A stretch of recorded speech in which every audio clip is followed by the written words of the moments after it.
Hi guys, I'm answering your top questions about Rise Gardens. Stay tuned.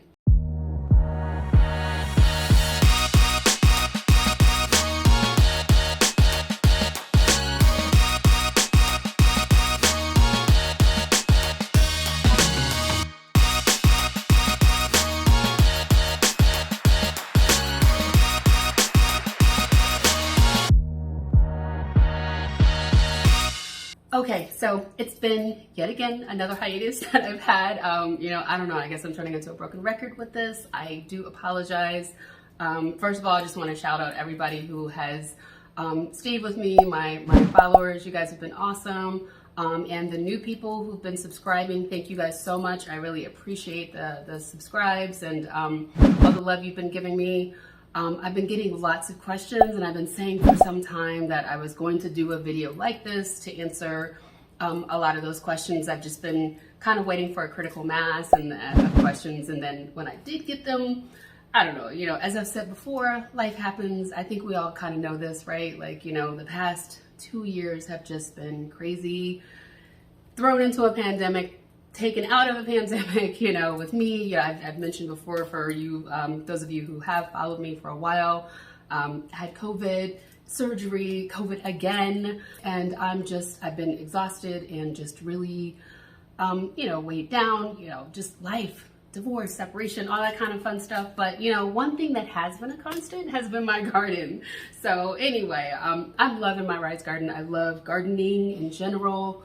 I've talked about how therapeutic it is, and there's a guy that I follow on Instagram, Garden Beats. Shout out to Garden Beats, Kamani and Ku. I hope I'm pronouncing your name correctly. He says it in his videos, but I'm really horrible about pronouncing. But shout out to him. Like, I found him some years ago when I actually started my channel, and he really had a very inspirational talk about how therapeutic gardening is, and it kind of helped him through a tough time, and it truly has helped me, especially with being able to be indoors. As I've mentioned, I've moved. I guess I've been here about a year now. I'm in an apartment now, so gardening outside is not an option, although I did garden outside when I did have a house. I got a Rise Garden and I started gardening inside, so that kind of threw everything out the window. I got so spoiled, and I just fell in love with this unit. I'm like a huge Rise Garden fangirl. So yeah, I'm like a proponent of mental health, gardening, trying to eat better, getting your life on track, and all that good stuff. But let's get into the questions. So just a little bit about Rise Gardens. They've been out for a few years now. One of their many claims to fame is that they have over 70 herb varieties and greens and veggies, all individually stored in these little pods that you get with these seed pods. Let's see, here's one here that should not be in there. We'll talk about that later, but I think I just put it in there because I didn't have a cap and I didn't want to have algae growing, but we'll talk about that a little later. So anyway, this is just kind of like a placeholder. But they come in these little pods that have seeds already in them. You've got the net cups and all that good stuff. They come with this, so you can get your own seeds. You can, they have these seedless pods that you can experiment with your own seeds as well. But with over 70 varieties that they have, it's kind of hard to not find what you're looking for. Although they do have some that I have wanted to get. So I know like the strawberries, you can start with bare roots. I've got videos on that. Spinach, I'd love to see spinach. Just a number of other varieties that they don't carry. Anyway, so yeah, so you get these guys and they're just awesome. So it just kind of leaves all the guesswork out of everything, out of the gardening. It is super beginner friendly. Anybody can grow with this unit. It's what they call a smart garden. And when I say that it does all the work, it pretty much does all the work. As a smart garden, it comes with an app, and that starts off with one of my first questions. Does this have an app? And is the app free? Yes, the app is free, and it is awesome. It's an awesome app. It walks you through step by step from starting your seeds in the nursery to moving them to your garden to pruning. It tells you when to add nutrients, when you should be cleaning it, just all of the suggestions that you need so that you don't even have to think about it. As you go along, it's kind of like a trial and error. It does the best that it can to stick to I guess the rhythm or the routine, but you know, this is nature. So nature's gonna change, you know, it's gonna have little fluctuations and ebbs and flows, but you can kind of see it. It's for me, it's never been too far off. But yeah, the app is free. And again, I love that they have the app. They really put a lot of thought into it. They have blogs in it. They have recipes, suggestions, just a number of different things. So whenever you get your unit, you dig into that app and you just see everything that it's chock full that comes with it, that is really there to help teach you and to have a successful garden. The next question, is it easy to assemble? Yes and no. It's easy, but you do need help. You can do it by yourself. My first set that I got, the garden that I got the 2-level. I actually did have assistance. I had help, and I had the 2 levels. But when I moved here, I got a 3rd level, and I actually did that by myself. I was very proud of myself. So it was a challenge, but the directions are very clear. You have to make sure that you read them step by step, like kind of like a C. Jane run kind of thing. Like you literally have to A, B, C it out. Do not go past a step, because I've done that before. I'm like, oh yeah, okay, this makes sense, this makes sense. And then you're like, oh shoot, I shouldn't have done that. Definitely, as long as you're following the directions, like step by step, making sure that you have every single piece out, you should be good. The next question was, how much water does this thing take? And I think that's what the woman said. She's like, how much does that thing take? I thought it was so cute the way she said it. The tank in itself holds about 4 gallons of water, the full tank, the reserve. And then each level holds about 1 gallon. So if you have 1 level, then it's going to be 5 gallons, because you've got the 4 gallons here in the reserve, and then 1 and that 1 level. No matter if you have 1 or 3 levels, each one is going to have 1 gallon. So here, currently I have 4, 5, 6, 7. Now, I will say that is one of the benefits of hydroponic gardening, because you are using less water. That sounds like a lot of water. Depending on, I should have done the metrics on this, but depending on how big your veggies are and what you're growing, that's going to depend on how much water, because obviously the bigger they are, the more water it's going to require. So I usually, when I start off a fresh garden with nothing in it, I find that maybe I don't have to start adding water into the reserve, gosh, for maybe 2 to 3 weeks. You know, you've got evaporation, then the plants are soaking it up. Now that I've got this huge guy, this huge kale, and then you clearly can't see my 3rd level because it's so big, but I've got herbs up there. I've got some herbs and kale, collards, tomatoes down here. Maybe once a week, but it's not even the full 4 gallons that I'm filling. I think I may put about 1 gallon, you know, which technically really isn't a lot. For you gardeners outside, you'll know that that's like not a lot of water. Like you're sitting there with that water hose going and going, just like, oh my gosh, this is a lot of water coming out. So it's a really good way to conserve water, and it's not a lot. So I have not seen my water bill go up at all. So that is definitely a plus. Another question that I've received is, do I need a pH meter? When the unit first came out, it did come with this reader, but I think it was, for some people, it was a bit defective. It was kind of off at times, and then I think people had to continue to recalibrate it. It was, I can't really recall what the issue was. I think it was a part from where they had gotten it from, and they decided to move over to the smart garden technology. I'm probably using the wrong word, but basically the app was doing all the work. So if you tested your water, if you had hard water versus well water versus soft water and all that good stuff, it was able to calculate how your pH should be based on what you were growing, based on how much nutrients you were putting in, the span of the growth that it was in, all that good stuff. It's like really down to a science. And then they also have the pH drops that you can use every time you adjust it. So I'll say for me, I have hard water for sure. So for me, it's really not that tricky because I find that whenever I pour my water in, my pH adjusts kind of on its own. I do have a little meter just in case. Sometimes I test it like once a week. Just like, for instance, if I start to see my plants aren't growing as quickly as I'm used to them growing, or as quickly as I think that they should, I'll hit it with a little pH and go, oh yeah, it's a little off. Sometimes I'll add a little bit of water, especially like after I've done a cleaning or added nutrients. Sometimes I'll do a little tester to just go, okay, let me just make sure that I'm back to between my little area of, what is it, 5.5 to 6.5 or whatever, that broad area. So, so the meter, it's really a personal preference. They will still grow. Nature will do what it needs to do and take care of itself. And again, I can't shout out that app enough. So the app is very helpful, and it really knows what it's doing. Next question, does this thing attract bugs, is what someone had asked. It does not attract bugs, but I will say, let's see, I've had this garden for maybe about 2 years now, and the only times that I have ever seen that I have gotten any bugs, I had spider mites once in my personal rise garden, but I attribute that to my getting bare root strawberries. Now, bugs are in the world. We live in a world with nature and all that fun stuff. So I am assuming that, and the garden was fresh, had been fully cleaned. My only guess is that the bare root strawberries had spider mites from when they were picked up and shipped to me.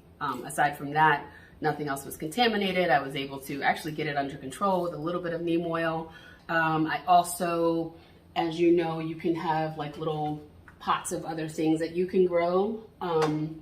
I used, I guess, some type of peat moss or whatever that I'd gotten from a hardware store, and I felt like it had fungus gnats in it, and that happens. Again, you know, just, I mean, it's nature, so what do? You can't avoid it. So that was a little issue that I had. Once I removed those pots, the issue cleared up. That's another thing too. So, you know, if you're gonna bring in pots or plants from the store outside, you do this in any situation, whether you have a rise garden or not.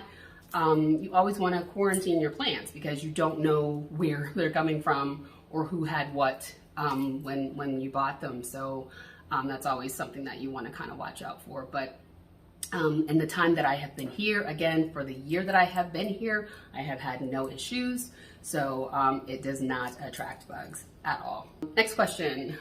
Energy bill. How is this on your energy bill? I honestly think that, so when I moved here, I honestly want to say these are LEDs. They do go for a nice long cycle. I think I have this set to a 12-hour cycle. It's LED. LED is very energy efficient. I want to say it has maybe added between $10 to $15 on my bill, and that's like, I think I'm being pretty like not even generous. Like, I'm trying to throw a high ball out there. Even with the third level, it really has not impacted my energy bill at all, to enough for me to say like, I don't want to do this. Like, I don't think $10 is a lot of money, personally. So let me just throw that out there. $10 can be a lot, depending on your situation. So but I also think that it's a perfect trade-off with, you know, the amount of how much, like, you know, one of those little boxes of herbs, those little sprigs of herbs that you get for like $3, and where I am anyway, $3 to $4, and then you can just get your own herbs and then continue to pluck off of them for weeks on end. Like, the trade-off kind of works in that sense for me. It's already paid for itself. So there you have it with the energy bill. Another question was Rise nutrients. Should you be using the Rise nutrients, or can you use your own? You can use your own if you are comfortable enough with how much to measure of each. I'm sure you can totally do your thing. Nutrients are nutrients. You know, just because it says Rise doesn't mean that, you know, that they're going to be better or worse. Rise is just has the, I just like to use theirs because I follow the app. It's mindless. I don't have to think about it. But if you really want to get the full experience, I suggest just sticking with what you know and with what comes with it. Another question was about the nursery. Is it necessary? So yes and no. The nursery is definitely necessary if you have a garden like this and you've got lots of different growth rates happening, things that were put in at different times. I've got lots of nutrients running through here. you want to start some new seeds, definitely start them in your nursery. Wait till you see, again, using the app will tell you when to put them into the garden, because again, it's going to calculate what you have in here. So it's going to say, okay, move them into the garden now. You want to make sure that you have at least 2 true leaves. Those are the leaves that look like the actual plant. Oftentimes you're going to see the first little starter leaves, or whatever they're called, cotyledon. That's where all the nutrients are. It's like a microgreen, as you know, my favorite Rise Garden microgreens. So they're microgreens at that point, and that's like where all the nutrients are in the plant at that time. So, and the plant is just feeding off of that. It doesn't need nutrients. It doesn't need it because it's already being provided. So what happens is it starts growing, it gets one set of leaves, and then it gets another set of leaves, and then it's just like, okay, yep, these little cotyledons are starting to die off and shrivel up a little bit, so I'm gonna start needing some nutrients. It'll, start to wither, and then it'll maybe start getting a little browner, and you're like, oh, hey, yeah, you need some food. So that's when you pop it in the garden. Now, if you have nothing in the garden, someone asked me, can I just start them in the garden? Absolutely. If you've cleaned your garden, no nutrients, nothing, fresh water, absolutely feel free to load your garden up. Well, with a reason, because it can get a little overwhelming if you put too much in there. But yeah, absolutely, you can start them in the garden if there's nothing in there. One of the last questions I got is something about space. Does it take up a lot of space? And clearly it does not. You can see here, like I'm in the little corner of my living room. I've got a big peace lily down here plant. I've got my unit here, fits perfectly in this little alcove. I still have space over here where I have my other gardening units, bookshelf, everything. It's literally in a little teeny corner. So does it take up space? No, you can see for yourself. So I love my unit. Again, I've had it for over 2 years now. And I think it's great. As I mentioned when I first got it, this is one of the things that I really loved about it, was because the space, it doesn't take up a lot of space. And again, it looks like furniture. It looks nice. I have had a couple of people say, why don't you just save your money and do a DIY unit? That is great. If you have the time and the energy to put in a DIY hydroponic system, go for it. I think that is awesome. I like for things to look a little differently. So I tried that once. I just didn't like a lot of buckets and pipes and hoses kind of just sitting in my living room. So it was just like, oh, maybe I'll put it in my basement, but I wanted to be able to see it on a regular basis. With gardening, you always want to look at it and monitor it and make sure that everything is going well. So that's pretty much why I went with this unit. Again, it's a smart unit, just something I didn't have to think about. I don't have to calculate the nutrients. The app pretty much tells me what it wants me to do, and my garden, my babies tell me what they want as well. Like, they flourish. We have like a symbiotic relationship. They talk to me, I talk to them. You can totally do your own thing, but for those of us who kind of like to have something that looks a little different and fits in our space, it's great. I think that as long as we're gardening and we're watching out for the environment and just trying to do something fun, like we can all just kind of like do things together and just be happy, one happy gardening family, regardless of how you're doing it. So I didn't want to take up too much time today. I just want to answer those few questions. I did have some questions about the personal garden versus the family garden, which I will do a completely different video on that. There's various reasons of why, I oftentimes get a lot of people saying, oh, should I start off with the smaller one? Should I start off with the big one? I'll go into that in my next video, but just overall, again, I love the unit and the yields. That's just one thing that I just want to shout out, just to say, this guy here, this kale, these collards here, I've been pushing all week, I gotta get this video done, because I told my mom I was gonna get her a bunch of collards that she doesn't have to get from the grocery store, because I'm growing them for her. But yeah, this is crazy. At the grocery store, can you imagine how much you would pay for this? So it's exciting. So I love that everything just grows so nice and big and fresh, and just, you know, it's literally at the tips of your fingers. So I'm gonna close up this video with a big thank you to everyone for subscribing. If you haven't subscribed yet, what are you waiting for? Go ahead and hit that subscribe button right down at the bottom. If you like this video, please give it a big thumbs up. Those help me a lot. Leave a comment if you'd like. Tell me what you're growing. Tell me what you like about your raised garden. If you don't like it, you know, like, let's talk. Let's just have a chat.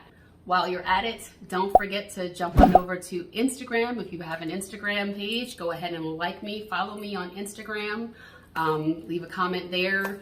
Share with me some things that you're growing or cooking or doing whatever with your raised garden. I love, love, love to hear your stories and to see what you're doing. As always, here's wishing you great eats and happy gardening. Be kind to one another, guys. Take care.